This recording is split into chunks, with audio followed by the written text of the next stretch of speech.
Atlanta.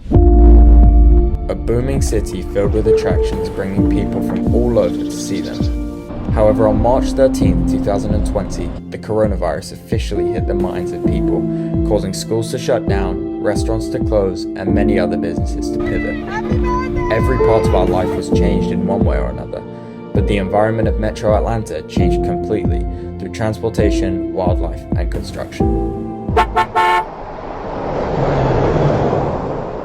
Weekday traffic in the early months of March and April was down by 50% compared to pre-pandemic levels.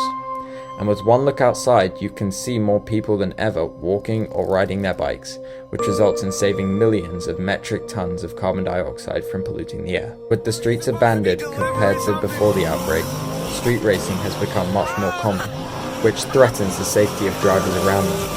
Luckily, street racing has slowed down, but at the cost of traffic levels returning to just 10 to 20% under the regular amount.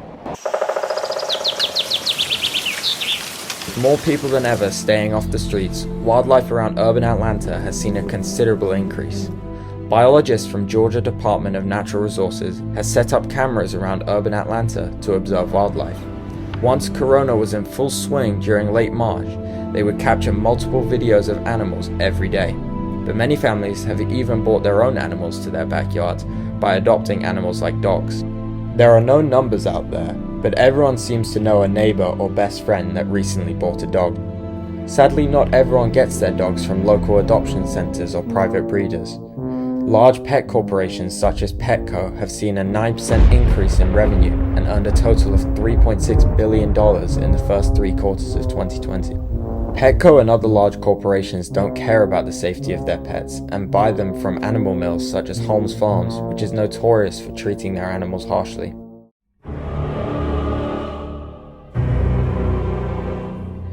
Coronavirus has done little to stop Atlanta from expanding though. To continue the flow of construction, Mayor Bottoms deemed construction workers to be essential workers.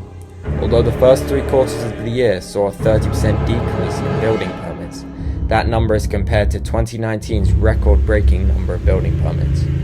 Even though the coronavirus has been able to stop an abundance of air pollution and let some of the animals take the streets back, the ever-expanding nature of Atlanta's concrete jungle barely even stuttered in the face of the coronavirus. The final quarter of 2020 even started to increase in building permits. Overall, while the coronavirus has had some positive short-term effects on the environment, they are rather limited, and long-term it's unlikely that some of the positive gains will remain.